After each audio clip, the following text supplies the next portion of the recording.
I'm Elizabeth. Elizabeth. Welcome to Vancouver. Yeah. Like many visitors to Vancouver for the 2010 Games, these Japanese tourists are getting a tour. But it's a tour unlike any other, of an area many are afraid to venture into.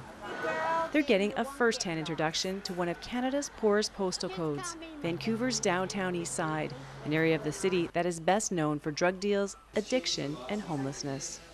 So yeah, it is pretty interesting, and you meet a lot of people and host people and answer their questions the best that you can.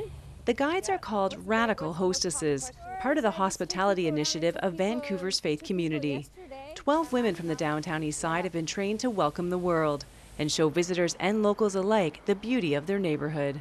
They're not denying that there are problems, because you can look around and you can see the problems, but there are amazing things. This is a community that supports one another. This is a community that is very giving and very loving.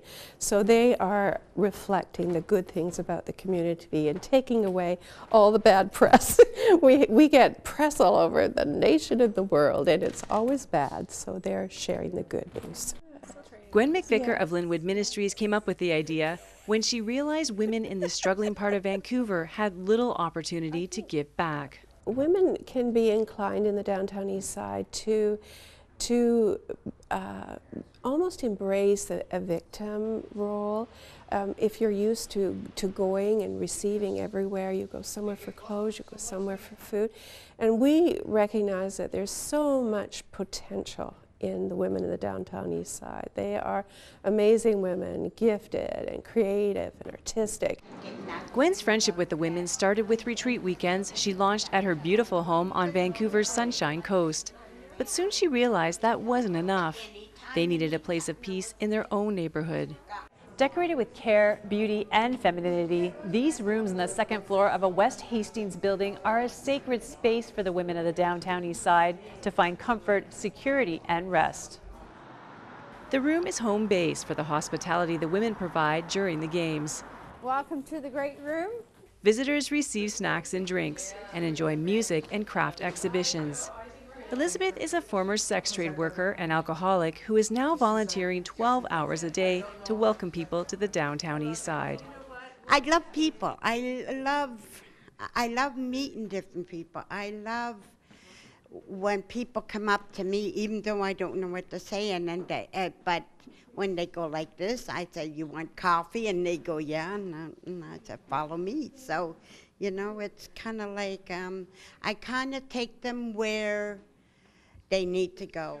Gwen spent 6 weeks training the blue-jacketed hostesses in local history, visitor hosting, and crisis response. We tell women, you know, to check themselves when they come in the room, because you just, well, we all do. You know, we're so concerned with ourselves, and all of a sudden to have to start to think about other people and how we can contribute, it's a big step forward. But I find, you know, they take that one step and then there's another step, and they're so excited about what they're doing and what they're giving back. And that is life-changing. It's absolutely life-changing for the women.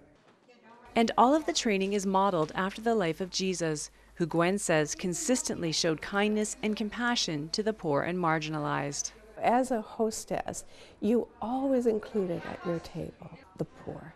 It was not for just your friends. It was global in nature, and it was poor and rich. And so I felt like to be a radical hostess, coming from a place of poverty, would give you just an edge on how they could welcome the world. And I also believed with all my heart, the way that we as Christians care for the poor is a measure of how we reflect Jesus. So I wanted to make sure that my friends in the downtown east side were cared for. So we've got eyes out there, and we've got people out there, and we just will not let one of our friends be hurt during this time if we can possibly help it. So we want them to be part of the experience.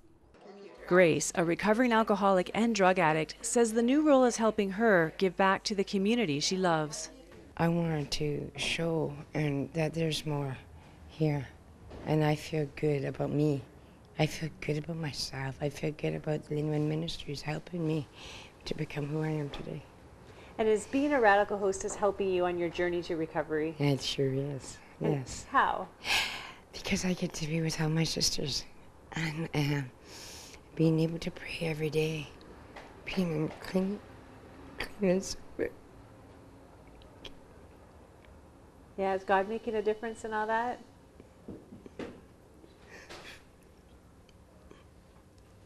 God is the answer for me.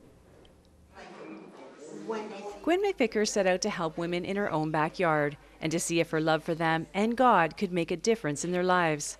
But like most giving endeavors, she says she's been the one to receive and that it's the women themselves who have taught her so much. It's been, for me, the most, I'm old, right? It's been the most rewarding part of my Christian walk, and I've grown up in the church, and I've been steeped in church my whole life, but to actually hang out with my friends in the downtown east side, I have so many opportunities to see a reflection of Jesus. I just wouldn't trade it.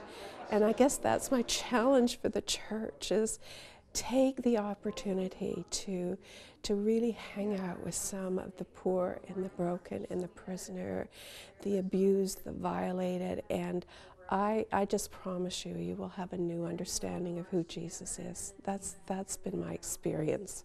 And this year they just built this place. The hospitality program continues throughout the Olympics, but Gwen hopes she can send radical hostesses into the community on a permanent basis. She is dreaming of the impact these passionate women can have on their neighborhood in the months to come. Bye-bye. In Vancouver, Cheryl Weber, 100 Huntley Street.